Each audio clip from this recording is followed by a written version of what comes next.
প্রিয়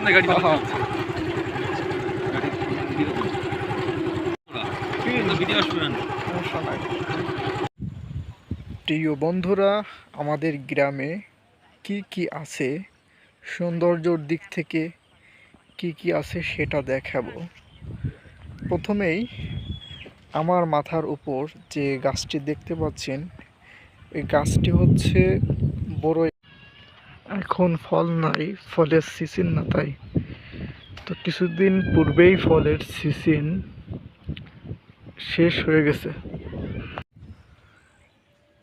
এটা হচ্ছে আমাদের বাড়ির পাশের খাল। এই খালে আমরা ছোটবেলাতে মাছ ধরতে আসতাম।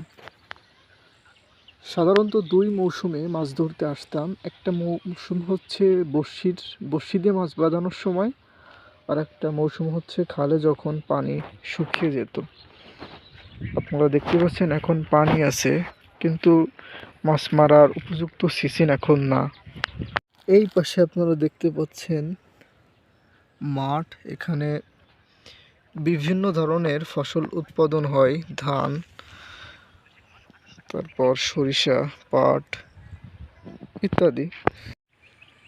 এই গাছটি ওষুধি গাছ বলে অনেকে। এটা হচ্ছে আকন্দি গাছ। আমরা ছোটবেলাতে দেখছি মানুষ যখন ব্যথায় আক্রান্ত হতো তখন এই পাতাগুলো গরম করে সেই ব্যথাযুক্ত স্থানে এই পাতাগুলো দিয়ে সেঁকতো। গ্রাম বাংলার ঔষধি গাছ। ভালো আছেন?